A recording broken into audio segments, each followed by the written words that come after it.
آل إبراهيم إنك حميد مجيد اللهم بارك على محمد وعلى آل محمد كما باركت على إبراهيم وعلى آل إبراهيم إنك حميد مجيد হাজার ব্যথা বেদনার পরে ফিরে আসনি তুমি আপন ঘরে, দিনের আলো তুমি সরিয়ে দিতে চলে গেলে মদিনায় মক্কা ছেড়ে। হে রাসূল তোমাকে ভুলি আমি কেমন করে, হে রাসূল তোমাকে ভুলি আমি কেমন করে। খেয়ে না খেয়ে দিন প্রসারের কাজে নিজেকে দিয়েছ বিয়ে, তায়েফের কাফেরেরা চিনল না সে আলো, দুষ্ট ছেলেদের পিছু দিল লেলিয়ে। খেয়ে না খেয়ে দিন প্রসারের কাজে নিজেকে দিয়েছ বিলিয়ে, তায়েফের কাফেরেরা চিনল না সে আলো, দুষ্ট ছেলেদের পিছু দিল লেলিয়ে। পাথরের আঘাতে ক্ষত বিক্ষত হয়ে সারা শরীর থেকে রক্ত ঝরে। হে রাসূল তোমাকে ভুলি আমি কেমন করে, হে রাসূল তোমাকে ভুলি আমি কেমন করে। ফিরার গুহায় তোমারই ধ্যান, আসমান থেকে নামে আল কোরআন। ফিরার গুহায় তোমারই ধ্যান, আসমান থেকে নামে আল কোরআন। ভাঙলো সবার ভুল তোমারই পড়ে, আসলো কোরআনের ছায়া তলে। খালিদ ওমর আলী আবু বকর ইসলামী ঝান্ডা নিল যে তুলে। আল আমিন তুমি ছিলে যে সদাই সকল মানুষের তরে। হে রাসূল তোমাকে ভুলি আমি কেমন করে, হে রাসূল তোমাকে ভুলি আমি কেমন করে। লা ইলাহা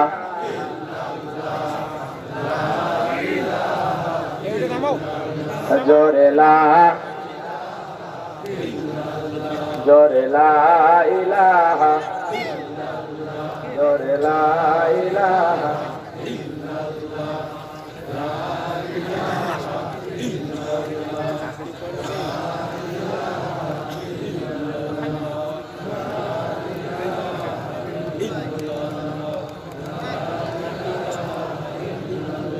থামেন ভাই থামেন। এই জেলার নাম কি বলেন? থানা গড়িয়া হাট গড়িয়া। আপনাদের এলাকায় মানে পুরুষের আওয়াজ কমই দেয় নাকি? এই থানার মনে হচ্ছে আপনারা যেভাবে আওয়াজ দিচ্ছেন, আমাদের এলাকায় তো মহিলারা দুইজন ঝগড়া লাগলে সেটা বেশি আওয়াজ দেয়। এই হাজার হাজার মানুষ এই সময় বসে আছেন, আসলে পুরুষেরা যে কত শান্ত এটা থেকে বোঝা যায়। তারপরে কেন জানি আমরা মহিলাদের কাছে ভালো হতে পারলাম না। আপনারা একটু আওয়াজ দেবেন নাকি? এলাকায় কালেমা করলে মামলা হয়, জেলে দেয়, রিমান্ডে নেয়। মুসলমানেরা কালেমার জন্য জীবন দিতে রাজি, কিন্তু কালেমা ছাড়তে। আর যে পাশে যেভাবে দাঁড়িয়ে আছেন কোনো আওয়াজ দেবেন না। আর এই যে মিডিয়ার ছেলেটা আসতে কাজ করতেছে, ওকে তো আমার সাথে থাকে। আমরা বগুড়া থেকে আসলাম, আমিও আসছি, ও আসছি। বিটা আমি উজু করে এই জায়গায় চলে আসলাম, ও এখানে এসে সেটিং করতেছে। এজন্য পরে যান কেউ গালি দিন না, আবার রাগও যান কইলেন না। এই আপনাদের এই চাঁদ মুখখানা, এই যে আপনারা যে এত কষ্ট করে বসে আসছেন, এই এলাকায় যে একটা প্রোগ্রাম হচ্ছে, এটা ইউটিউব ইন্টারনেটের মাধ্যমে আপনার জন্য হাজার হাজার মানুষ দেখতেছেন। এটা ইউটিউবে গেলে আবার লক্ষ লক্ষ মানুষ জানতে পারবে, দেখতে পারবে, এবং এখানে কি আলোচনা হয়েছে তারা প্রাণ ভরে মেঝে বসে শুনতে পারবে। এজন্য মিডিয়াকে একটু সাপোর্ট করার দরকার আছে, আছে না নাই? তাছাড়া আজ থেকে 2-4 বছর আগের কথাও যদি আমরা চিন্তা করতাম, এত আজ মাহফিল ইউটিউব ইন্টারনেটে ছিল না। কথা বলে না কেন? আগে ঢুকলেই হয় মমতাজের বিচ্ছেদ গান, না আসিফের বিরহের গান, আর না হলে বাংলা সিনেমার গান। আর এখন ইউটিউব ইন্টারনেটটা মোটামুটি হুজুরদের দখলে। কথা বলেন না কেন? এখন ইউটিউব ইন্টারনেটে ঢুকলেই ডক্টর মিজানুর রহমান আজারি ভাইয়ের চমৎকার আলোচনা, মুফতি আমির হামজার গবেষণামূলক আলোচনা, এরপরে হাফিজুর রহমান কুয়াকাটার কান্নার বয়ান, কি শুনবেন? মুফতি মাওলানা বজলুর রশিদ মিয়ার হাসির ওয়াজ। এইভাবে সমস্ত বক্তাদের আলোচনা কম বেশি আছে না নাই? এই যে একজন করছে ইউটিউবে ঢুকলে গোলাম রব্বানীর গান। আসলে কি ইউটিউব ইন্টারনেটে আমি গান গায়ে ভাইরাল হয়েছি? এই যে অনেকের মধ্যে একটা ভুল ধারণা আছে। আপনারা এই জায়গায় আলোচনাটা শোনেন, শোনার পরে বুঝতে পারবেন, 1-2 ঘন্টা যে কথা বলবো তাহলে বুঝতে পারবেন যে আসলে গান গায় নাকি ওয়াজ করে। একটা বক্তা গান গায়ে ভাইরাল হতে পারে না, আর গান গাওয়া বক্তাকে আল্লাহ ভাইরালও করবে, কারণ এটা কোরআনের মঞ্চ। কথা বলে না কেন? আমি আপনাদের মতো যুবকদের বুঝাইতে গিয়ে হয়তো বা 30 সেকেন্ড 20 সেকেন্ড এক লাইন গায়ে দিই, ওইটাকে কেটে হয় টিকটক নাই লাইকি একটা কিছু বানায়, ওগুলো এমন ভাবে প্রচার হয়েছে মনে করে যে হুজুর মনে এটাই করে। আজকে দেখি তো একটাও না গাইয়া দেখি তো আপনারা থাকেন না, চলে যায় না না দেখি তো আপনাদেরকে রাখতে পারি কিনা, তারপরে শেষে পরে বোঝা যাবে, পরে বোঝা যাবে না। আগে দেখেন তো ওয়াজ করতে পারি কিনা, ওয়াজ শুনবেন না, তারপরে শেষে শেষে যুবকার মা বোনদেরকে নিয়ে যা কিছু বলবো একবারে শেষে। আগে দেখেন তো ওয়াজ চলে কি, শুনবেন না নাকি বাড়ি যাবেন? আপনারা না শুনলে মোটামুটি পাবনা জেলায় এই বছরে আমার 45টার উপরে মাহফিল। কয়টা? খালি এক জেলায়, বাকি জেলার ইতিহাস পড়ে। আর একজন করছে সারা রাতে পোস্টারে দেখছে 10টা বোন, সারা রাতে ধান্দায় আছে, তার মানে বুঝিচ্ছেন না হুজুর এরপর আর এক জায়গায় যাবি, আমার সাথে কামালপুরে যাবেন, তাহলে আরো ভালো, কোনো টেনশন নাই। ওটি 11টা থেকে শুরু হবে, আপনার আবার ওখানে যায় নতুন বিষয়, এখানে যে ওয়াজ করতেছে ওইখানে যে ওই ওয়াজ করবো, আবার আলাদা একটা আলোচনা করবো। বিদায় গাড়ি ভাড়া করে যেহেতু আসছেন, গাড়ি এলাকা করেন মাঠ টান কামাল, এটা জিকির করেন লা ইলাহা জোরে লা ইলাহা জোরে লা জোরে লা ইলাহা। ফুলের বুকে থাকলে মধু ভ্রমর যেমন আসে,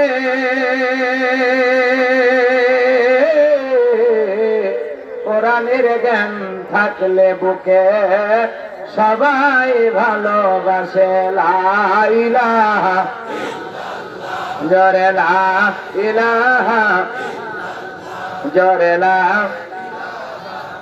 তার হুকুমে ভাদ্র মাসে গাছে পাকে তাল, তেঁতুলেতে টকের ফসল, মরিচেতে ঝাল। লা ইলাহা জোরে লা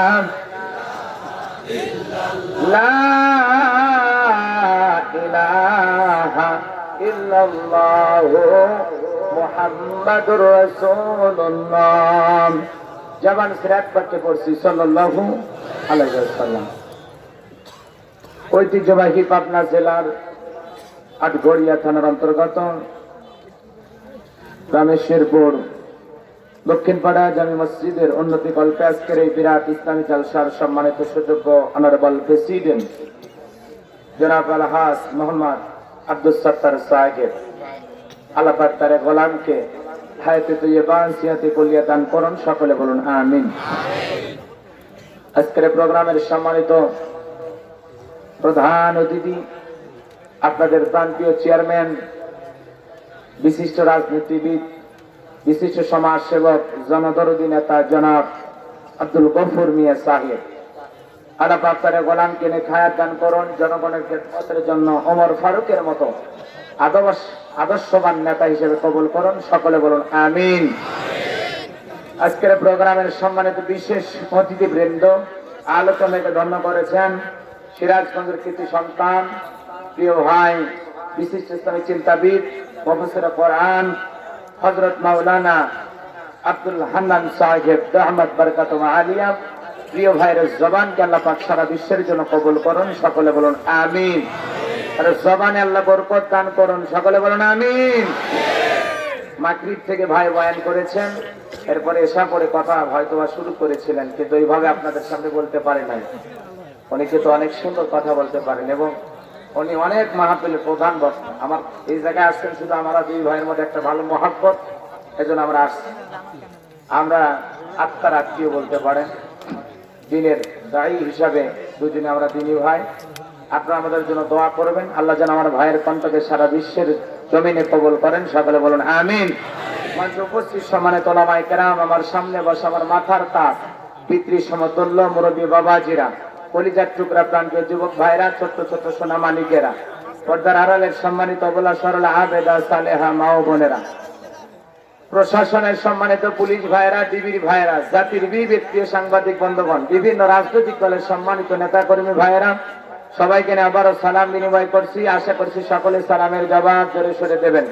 আসসালামু আলাইকুম ওয়া রাহমাতুল্লাহি ওয়া বারাকাতুহু। আমরা শুকরিয়া আদায় করতেছি সেই মহান মালিকের দরবারে, আল্লাহ পাক সুবহানাহু ওয়া তাআলা অত্যন্ত দয়া করে, করুণা করে, মায়া করে, মহব্বত করে, ভালোবেসে, পছন্দ করে অত্র এলাকা থেকে গণে গণে গুণান্বিত করে, যাচাই বাছাই করে আজকের এই কোরআনুল কারীমের মাহফিলে আসার বসার সুযোগ দান করলেন। সেই মহান স্রষ্টার দরবারে কালিমাতে শুকর আদায় করে পড়ছি আলহামদুলিল্লাহ। হয় নাই কৃপণতা অলসতা দূর করে মুসলমান হিসাবে সিংহের মতো বাঘের মতো গর্জন করে আল্লাহ তার জবান দ্বারা দুইটা ঠোঁট নাড়ায়া চিৎকার মেরে বলুন আলহামদুলিল্লাহ। বলুন রব্বানা লাকাল হামদ হামদান কাসীরান তাইয়িবান মুবারাকান ফীহি। প্রশংসা আদায় করলাম কার? প্রশংসা আদায় করলে খুশি হবেন কে? সুখে থাকলে প্রশংসা করবো কার? সুখে থাকলে প্রশংসা করবো কার? সর্ব অবস্থায় কৃতজ্ঞতা প্রশংসা পাওয়ার একমাত্র মালিক কে?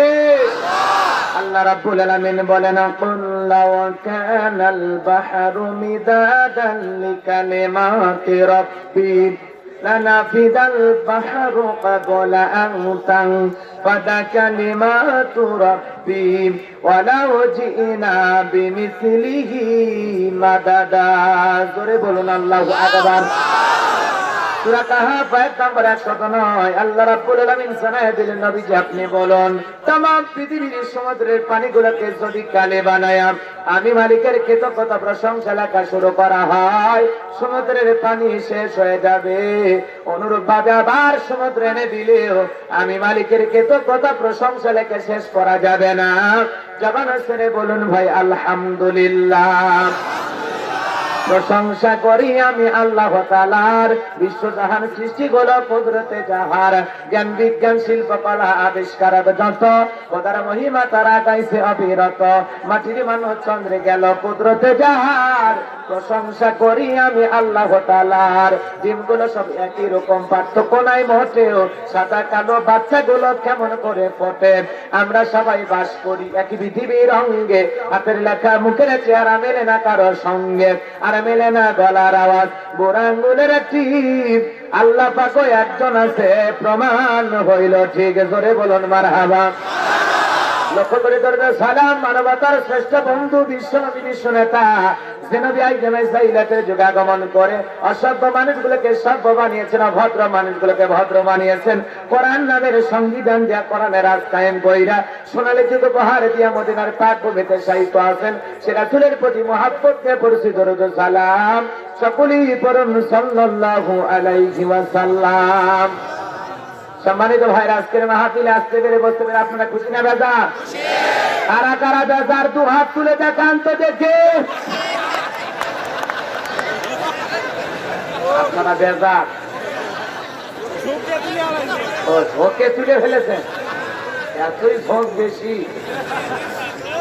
এই জন্যই তো আমাদেরকে বলা হুজুকিয়া বাঙালি। যাই কয় আইরে সেই দিকে যাইরে, বোঝা সোজা নাইরে লাঠি পিঠা খাইরে। মার খাওয়ার পরে হুঁশ হয় এই কাম করছিলাম। এজন্য ঝোঁকে পালে সব জায়গায় হাত উঠালে হবে। যে কোনো কাজ করলে বুঝে করা লাগে। কি করে করা লাগে? বুঝে শুনে কাজ করলে। সব জায়গায় ঝোঁকে তাহলে হাত উঠালে চলবে না। আজকের প্রোগ্রামে আসতে পেরে বসতে পেরে কারা কারা খুশি, মুখে নিয়ে হাসি আওয়াজ দেবে বেশি। আল্লাহ নামের এমন একটি স্লোগান দেবেন, এলাকায় যদি কোনো ইসলাম বিরোধী উই পোকা, সার পোকা, তেলা পোকা থাকে, ওদের কলিজায় যেন ভূমিকম্প সৃষ্টি হয় এমন আওয়াজ তুলতে রাজি আছেন যারা? বীর মুসলমানের মতো দুটি হাত টান টান করে তুলে দেখান তো তারা। লিল্লাহি তাকবীর, লিল্লাহি তাকবীর। আল কোরআনের আলম, আল হাদিসের আলম, দুনিয়ার মুসলিম। আমার নেতা তোমার নেতা, আমার নেতা তোমার নেতা। লিল্লাহি তাকবীর। আল কোরআনের আলম, আল হাদিসের আলম, দুর্নীতির আলম। আচ্ছা এইভাবে নারা দেন তো। মাশাআল্লাহ, মারহাবা। আজকে কার নাকে যেন না লাগে। হাত নামান, আল্লাহ কবুল করুন। সকলে বলেন আমিন। সম্মানিত ভাইরা আমার, ভূমিকায় লম্বা কথা না বলে মূল আলোচনায় প্রবেশ করতে চাই। কিছু সময় আগে আপনারা আবারও বললেন ঝোঁকে তালে দুর্নীতির আলো ঘরে ঘরে জ্বলে। অনেকে বলে নাই, জ্ঞানী মানুষ যারা তারা বলে নাই, অনেকে ঝোঁকে তালে বলছে। বাংলাদেশে দুর্নীতি দমন কমিশন আছে না নাই? এরপরে দুর্নীতি কমেছে নাকি ডিজিটাল কায়দায় বেড়েই চলেছে। দিন যত বাড়াচ্ছে দুর্নীতির পাল্লা তত ভারী হচ্ছে। কথা বলেন ঠিক কিনা? আমরা দুর্নীতি মুক্ত বাংলাদেশ চাই। আল্লাহ কবুল করেন। সকলে বলুন আমিন। বড় ভাই, আমি আবার আর একটা প্রোগ্রামে যাব।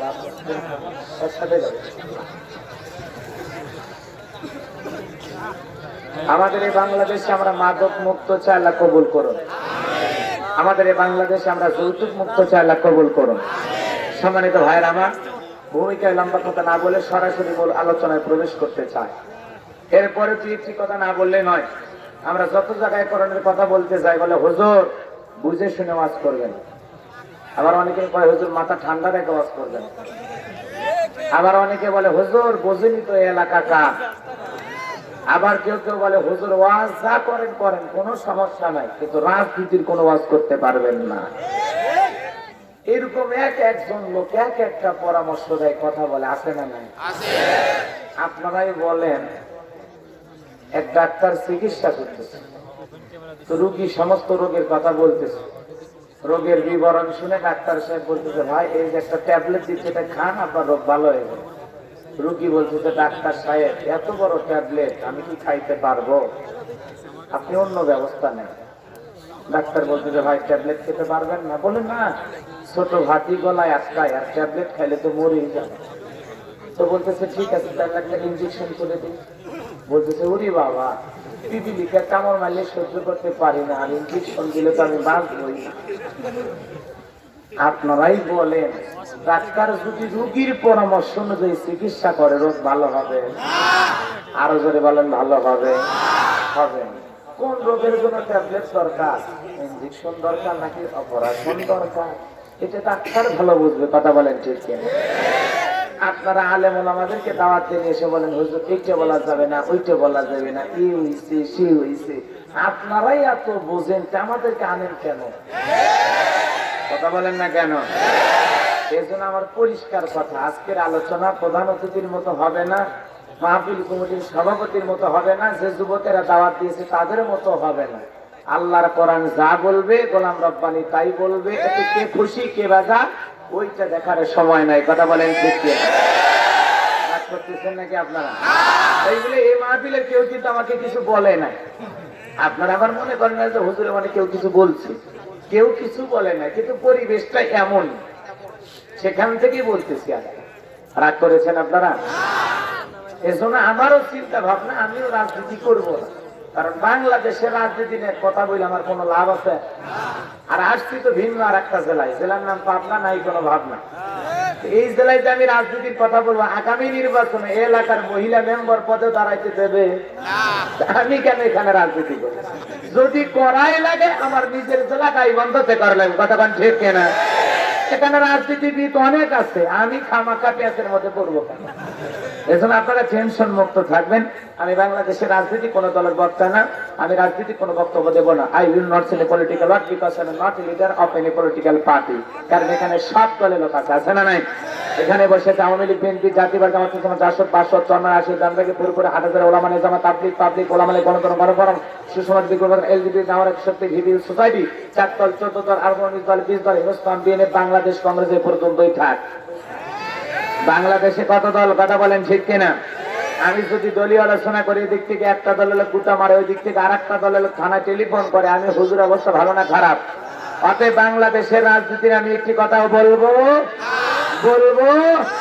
তবে হ্যাঁ, আমি গোলাম রব্বানী যদি কোন রাজনীতি বক্তব্য দেই, এই পৃথিবীর শ্রেষ্ঠ রাজনীতিবিদ, শ্রেষ্ঠ রাষ্ট্রনায়ক, শ্রেষ্ঠ রাষ্ট্রপতি, শ্রেষ্ঠ সেনাপতি, শ্রেষ্ঠ বৈজ্ঞানিক, শ্রেষ্ঠ দার্শনিক, শ্রেষ্ঠ বাবা, শ্রেষ্ঠ নানা, শ্রেষ্ঠ মহামানব রাহমাতুল আলামিনের মদিনার আদর্শের রাজনীতির কথা বলবো। আমি গোলাম রব্বানী যদি কোন রাজনৈতিক বক্তব্য দেই, খলিফাতুল মুসলিমিন আমিরুল মুমিনিন হযরত ওমর ফারুকের আদর্শের রাজনীতির কথা বলবো।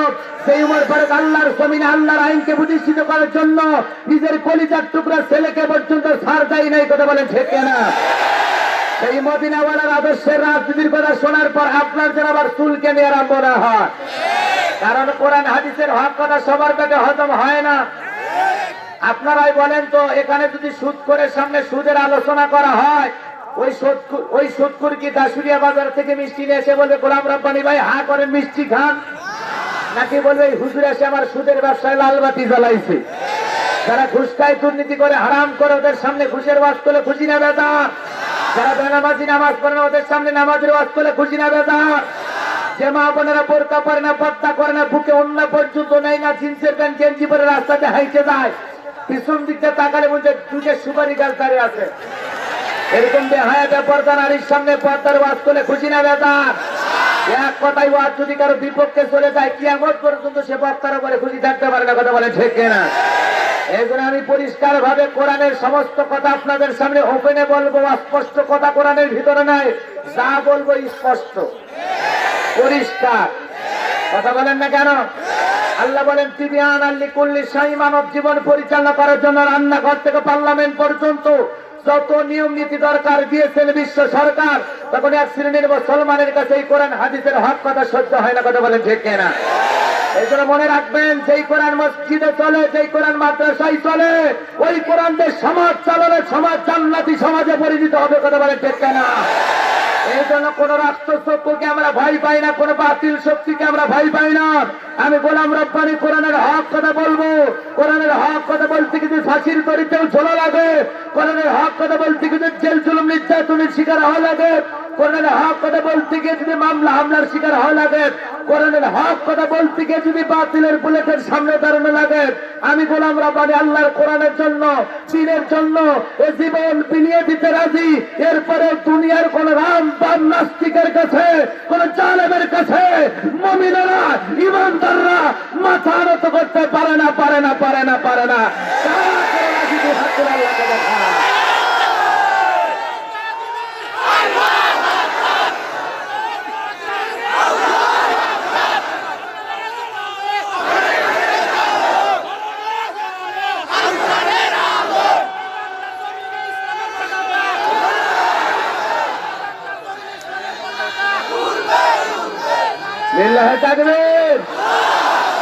খাড়া করেন, হাত খাড়া করেন, টান টান করেন।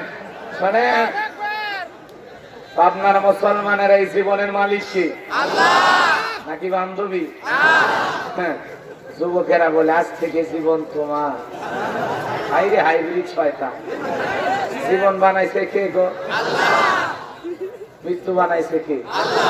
আল্লাহ যে খলাকাল মাউতা ওয়াল হায়াতা, যিনি সৃষ্টি করেছেন মৃত্যু আর জীবন, তিনি কে? এই জীবনের মালিক কে? আল্লাহ বলেন, ইন্নাল্লাহা আশতারা মিনাল মুমিনিনা আনফুসাহুম ওয়া আমওয়ালাহুম বিআন্না লাহুমুল জান্নাহ, নিশ্চয়ই মুমিনদের জান মাল আমি আল্লাহ ক্রয় করে নিয়েছি, বিনিময়ে তাদেরকে জান্নাত দেব। বলেন সুবহানাল্লাহ। তাহলে জীবনের মালিক কে? সম্পদের মালিক কে? কিছু সময় আগে বলেছেন এই জীবন আল্লাহ রাস্তায় বিলিয়ে দিতে রাজি তো ইনশাআল্লাহ? দিনের জন্য, ইসলামের জন্য মুমিনেরা জীবন দিতে রাজি। মুমিনেরা কাপুরুষ নয়, মুমিনেরা ভীত নয়। ইমানদার মুসলমানেরা কখনো কাপুরুষ হতে পারে না, তারা বীরের জাত। কথা বলেন ঠিক কিনা? মাঝখানে যারা হাত নামায় তারা দুর্বল পুরুষ। ভিটামিন ক্যালসিয়াম খাবেন। আরে তুই হাত তুলে থাকার 5 মিনিট শক্তি না, আপনি কিসের পুরুষ? হাত খাড়া করে রাখছেন তো ইনশাআল্লাহ। প্রতিপক্ষের ভাইরা আয়োজন করেছে মাসজিদকে কেন্দ্র করে। আপনারা সবাই মাসজিদকে ভালোবাসেন তো? কোরআনে মাহফিলকে ভালোবাসেন তো? প্রতি বছর এরকম আয়োজন হোক আপনারা চান তো ইনশাআল্লাহ? যারা দিনকে ভালোবাসেন, ইসলামকে ভালোবাসেন, পকেটে টাকা থাকলে বাম হাত নামাবেন, ডান হাতটা পকেটে ঢুকাবেন। সেই পকেটে টাকা আছে, সেই পকেটে কথা ছাড়া 2-3 মিনিট সময় প্রতিপক্ষের ছেলে পেলে যাবে। যে যতটুকু পারেন আল্লাহর রাস্তায় ডান হাতটা পকেটে ঢুকান, ঢুকে দিয়ে যে যতটুকু পারেন দেবেন। খালি বিড়ি ম্যাচ বাদ দিয়ে নিজের পকেটে হাত দেবেন, অন্য কারো পকেটে হাত দেবেন না। তাহলে আবার পকেট মার করে মার শুরু হয়ে যাবে। যে যতটুকু পারেন দেবেন। মহিলা মা বোন থাকলে আপনারাও দেবেন, যুবক বাইরে দেবেন। একেবারে ঘড়ি ধরে 3-4 মিনিট কালেকশন, এরপরে আমরা মূল আলোচনায় চলে যাবো ইনশাআল্লাহ। আর ভূমিকায় কোনো কথা না, একেবারে ডাইরেক্ট আলোচনা শোনা যাবে ইনশাআল্লাহ। যুবক ভাইরা অপেক্ষায় থাকো, কোনো টেনশন নাই। মাহফিল তো 2 জায়গায়, এই জায়গায় শুনবা করে ওই জায়গায় যাবো, তো এর সাথে বলে মিটাবা, কোনো সমস্যা নেই ভাই। তাড়াতাড়ি করে ছেলে পেলে ভিতরে ভিতরে বসে থাকা উচিত ছিল। মাঠে নামো, খেলা হবে। তাড়াতাড়ি করে না, এই যুবকেরা তাড়াতাড়ি করে সবাই হাত দেন, পকেট হাত দেন, বিনিময় বাদ দেবেন। আল্লাহ কবুল করো। আমি আরো জোরে বলেন আমি। বিড়ি ব্যবসার কথা কেন বলছি জানেন?